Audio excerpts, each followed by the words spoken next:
মানে রং মিস্ত্রি কাজ করলে এগুলো খাইলে কি কাজের মান ভালো হয়? মানে ভাই একটা কারণ আছে না। ধরো আমি বলি এই ট্রাকের ড্রাইভার কি বলে যে গাঁজা না খাইলে তার হচ্ছে যে ওই জেগে থাকতে পারে না, তার একটা ব্যাখ্যা আছে। হ্যাঁ, মানে তোমার ব্যাখ্যা কি যে তুমি যে গাঁজা কিনছো, রং মিস্ত্রি কাজ করো, ভালো কাজ করো, আয় ইনকাম করো, বউ বাচ্চা নিয়ে থাকো, বিয়ে শাদিও করো নাই? বিয়ে শাদি করলে তো টাকাই থাকতো না, তখন আর গাঁজা কিনতে পারতো না, তাড়াতাড়ি বিয়ে করো। হ্যাঁ, কয় টাকা করে কিনছো? কয়টা? কয় টাকা নিছে মোট? কই থেকে কিনছো? কোথাতে? বুড়া বেড়ার কাছ থেকে। ও, তো এখন এই যে বেঘরে তুমি যে ধরা পড়ে গেলে, এখন কেমন লাগলো বলো, তোমার অনুভূতিটা বলো। এই যে তুমি তো ধরা পড়ছো গাঁজা নিয়ে, স্বীকার করতেছো, তাহলে এখন এই যে তোমাকে তো পুলিশ ধরে নিয়ে যাবে, নিবে না? নিবে। তোমাকে ধরো যে জেলে যদি পাঠাই আমরা, এটা কি অন্যায় হবে? অন্যায় হবে না?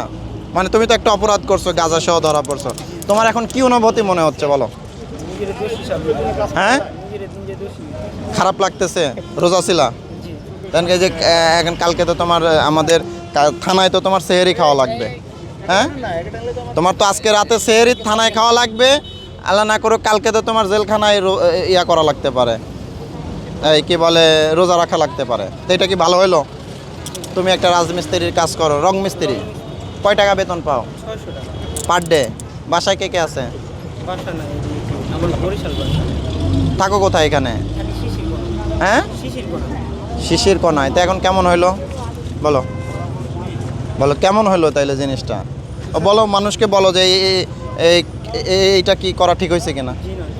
তো বলো সবাইকে, বলো যে যে আমি নিয়াত করতেছি আজকের পর থেকে আর নেশা করব না, গাঁজা খাবো না।